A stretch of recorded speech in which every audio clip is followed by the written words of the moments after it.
Hello बच्चों, let's read the question. The question says, describe any three reforms introduced by Napoleon in the territories he conquered.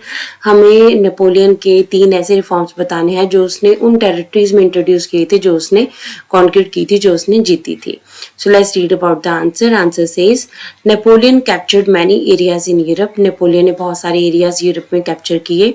And like reforms as he had already done in France. उसने जैसे reforms France में introduce किए थे वैसे ही उसने reforms जो है बाकी एरियाज में भी इंट्रोड्यूस किए. अब उसके रिफॉर्म्स सिविल कोड ऑफ 1804 के साथ इंट्रोड्यूस हुए थे, ठीक है, जिसे सिविल कोड ऑफ नेपोलियन भी कहा जाता है और 1804 भी कहा जाता है. So let's read about it. Reforms done by Napoleon. सबसे पहले हमारे पास आता है सिंप्लीफिकेशन ऑफ एडमिनिस्ट्रेटिव सिस्टम. तो नेपोलियन ने क्या किया? नेपोलियन ने सिंप्लीफाई किया एडमिनिस्ट्रेटिव सिस्टम को. अब एडमिनिस्ट्रेटिव सिस्टम जो उस टाइम के ऊपर काफी कॉम्प्लिकेटेड था. Now it was easy for the people to enjoy different types of freedom. ठीक है, उसने डिफरेंट टाइप्स की फ्रीडम जो है वो लोगों को दी, जिसकी वजह से क्या हुआ, लोग अब काफी ज्यादा इन फ्रीडम्स को एंजॉय कर रहे थे.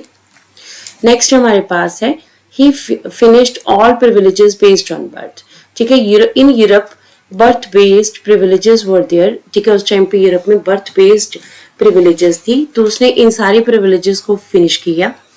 Napoleon finished all these privileges and established equality. उसने equality को establish किया. थर्ड वन है हमारे पास abolish the feudal system. ठीक है, उसने उस टाइम पे जो feudal system चल रहा था उसको abolish किया. Napoleon abolished the feudal system and the farmers were free from the serfdom system. अब देखिए feudal system क्या है, जैसे लैंडलॉर्ड सिस्टम होता है वहां पे भी यूरोप में उस टाइम पे feudal system चलता था. उसने नेपोलियन ने इस चीज को abolish किया और पीजेंट्स को सर्फडम सिस्टम करना पड़ता था, मींस विदाउट सैलरी उन्हें वर्क करना पड़ता था. तो इस सिस्टम को भी नेपोलियन ने फिनिश किया.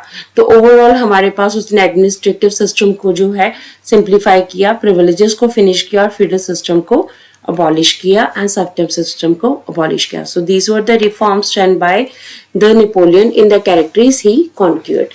So this is the answer of the question. Hope so you understood the question as well as the answer. Thank you.